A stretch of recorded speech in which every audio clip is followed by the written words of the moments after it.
Très souvent en relation, on veut prouver notre valeur. Très souvent en relation, on multiplie les attentions, les gestes, les messages. Que dis-je? Les cadeaux, les attentions, bref. Tellement de choses qu'on répète pour montrer à l'autre et lui envoyer le message de « je veux te convaincre de m'aimer, je veux que tu m'aimes ».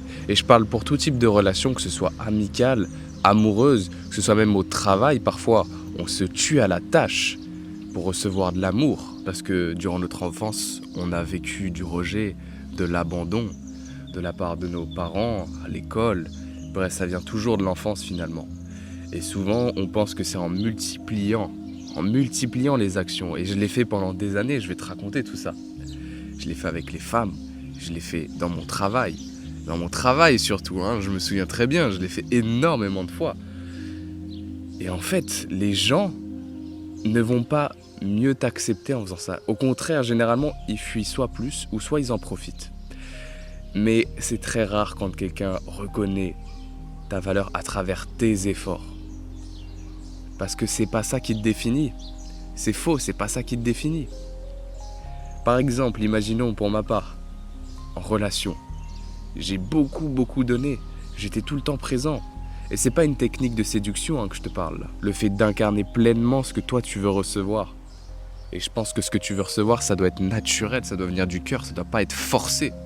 Et moi je forçais les choses, donc forcément la personne en face, je lui donnais pas assez d'air. Ou alors j'attirais des personnes à moi qui me challengeaient sur ces points-là, sur ces zones sensibles. Et donc forcément je ressentais d'autant plus de rejet. Et c'est parfait parce que c'est un cadeau. Sur le moment je le voyais pas comme ça. C'était un vrai cadeau. Ça m'a beaucoup aidé à avancer. Et tant que tu n'apprends pas de ça, tant que tu n'apprends pas à te laisser de la place pour toi d'abord, à t'aimer, à te prioriser, à suivre ton cœur plutôt que cette peur du manque, eh bien les choses vont se répéter. Les choses se répéteront souvent parce que l'univers est très bien fait. Il t'envoie toujours ce dont tu as besoin. Et ce dont tu as besoin, c'est pas un monde rose bonbon. Ce serait ennuyant sinon si on donnait tout d'un coup. Je dis pas qu'il faut souffrir, mais tu vas passer par des périodes très challengeantes, ça c'est sûr et certain, parce que ça fait travailler des blessures. C'est ce que ton âme est venue chercher, à expérimenter ces genres de choses, à apprendre de ça. Donc voilà, ça c'est un des points que j'ai le plus, où ça m'a le plus challengé. En relation, je donnais tellement aux autres.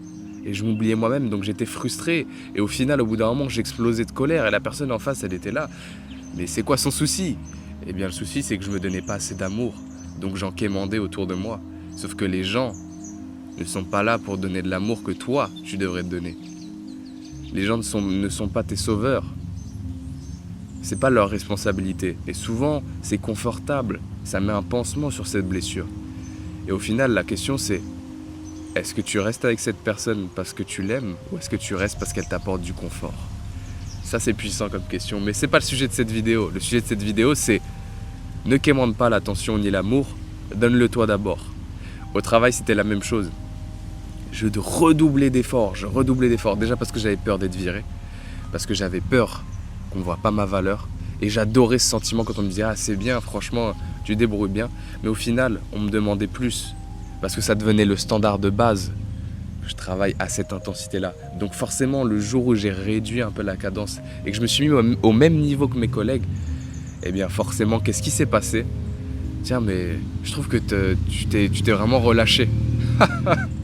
L'ironie du sort là-dedans, c'est que oui, ta valeur ne dépend pas de tes efforts.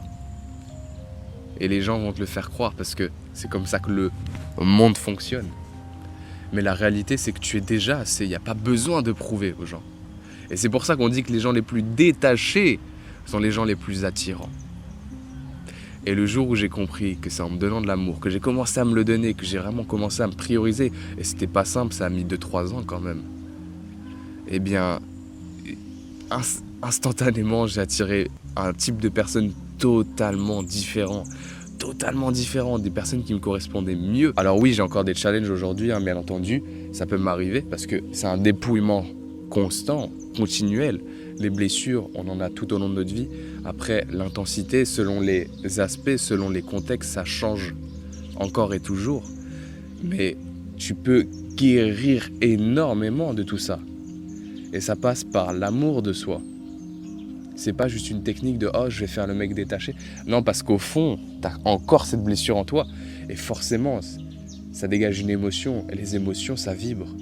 Et forcément, tu vas attirer des personnes qui sont sur la même vibration que toi. Donc voilà, et si tu veux apprendre comment retrouver cet amour pour toi, retrouver le fait de suivre son cœur, son intuition plutôt que ses peurs, d'avoir en fait cette certitude dans ta vie, de ne pas te sentir perdu, jusqu'à aller chercher l'attention des autres, jusqu'à aller chercher leur approbation pour avancer.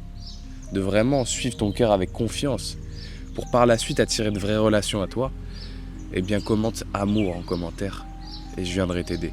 Je verrai si je peux t'aider, surtout parce que j'aide pas n'importe qui non plus, j'aide quand même les personnes qui sont prêtes à avancer, à vraiment avancer, pas des personnes qui cherchent des excuses pour se sentir un peu dans le confort, parce que l'ego aime bien rester dans son confort, des fois on veut pas se l'avouer, parce qu'en fait, depuis le début, on peut changer les choses. En une décision, on peut changer les choses. Je te laisse me commenter amour en commentaire si ça résonne avec toi, et je verrai si je peux t'aider. C'était Lucas, et on se dit à plus dans une prochaine vidéo.